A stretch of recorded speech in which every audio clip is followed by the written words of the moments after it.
कश्मीर में अमन समाजी आगाही ऐं इस्लाही पैगाम ते ॿधल स्टेज नाटक ॾुख नुधी आऊं उफ़क़ बशीर चन्ना जी लिखणीअ हेठि शानदार नमूने सां पेश कयो वियो, जंहिं में सिंध जे असलोके वाटसन सां थींदड़ वेसा घातिन समाजी ऐं नाइंसाफ़िन ऐं औरत ते थींदड़ जिस्मानी ऐं नफ़सियाती तशद्दुद खे बुनियादी मौज़ू बणायो वियो। नाटक जी हिदायत लाला सुधीर शेख ॾिनी, जंहिं पंहिंजी तख़लीक़ सोच ऐं फ़नी ॼाण सां ॾिसंदड़नि जा दिल खटे वरिता। स्टेज ते फ़नकारनि पंहिंजी जानदार अदाकारी ज़रिए न रुॻो ॾिसंदड़नि खे ॻोढ़ा आणण ते मजबूर करे छॾियो, पर केतिरनि ई लम्हनि में मुरकू बि मोटाए आयूं। नाटक में लाला सुधीर शेख पाण हिकु ज़ालिम मुड़ुस जो किरदारु अदा कयो, जंहिंजी जानदार ऐं हक़ीक़त नुमा अदाकारी खे ॾिसंदड़नि तरफ़ां ज़बरदस्त दात मिलियो। आरिफ़ कलादी वेसा घातिन जे वर चढ़ियल शांति राम जो किरदारु अहिड़ी फ़नी महारत सां निभायो जो पूरे हाल ते सख़्तो छांइजी वियो। इन खां अलावा अली शेर मलिक, राजा जान बलोच, फ़तह सिंघड़ ऐं काज़ी सतार बि पंहिंजी शानदार अदाकारी सां महफ़िल लोरी छॾी।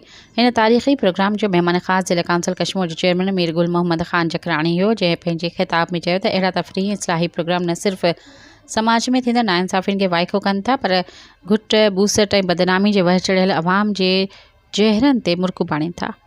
सब्सक्राइब कयो अवामी न्यूज़ HD खे ऐं ताज़ा तरीन ख़बरुनि लाइ ॾिसंदा रहो अवामी न्यूज़ HD।